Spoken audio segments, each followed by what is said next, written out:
มันย่านแต่ความจริงกิเลสอย่างอื่นมันบ่ย่าน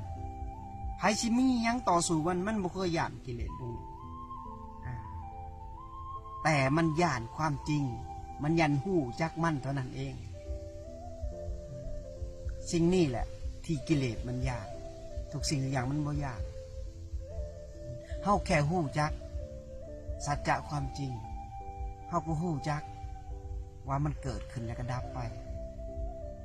อันนี้คือสัจจะความจริงเกิดมาแล้วต้องตายบ่มีภัยหนีจากผีปีศาจไปได้ถ้าเจ้ายอมรับความจริงเจ้าสิมีความสุข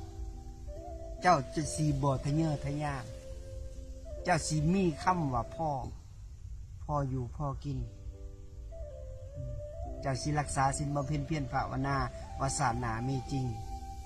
นี่เมื่อเจ้าฮู้จักเหตุของมันแล้วเจ้าสิบ่ประมาท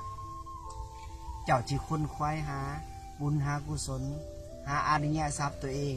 เจ้าสิบ่ยุ่งเรื่องโลกภายนอกนี่คือผู้ที่เห็นเหตุของทุกข์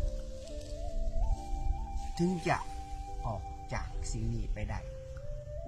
ถ้าเฮายังทะเยอทะยานยังบ่ยอมรับความจริงว่าเฮาเกิดมาแล้วเฮาต้องตายผู้นี้คือหลงในโลกมนุษย์หลงในโลกใบนี้บ่ยอมรับความจริงว่าเฮาเกิดมาเฮาต้องแก่ต้องเจ็บต้องตายถึงเจ้าจะมีปีก100 ปีกเจ้าก็บินหนีจากผีปีศาจไปบ่ได้เพราะฉะนั้นเฮายอมรับความจริงซะ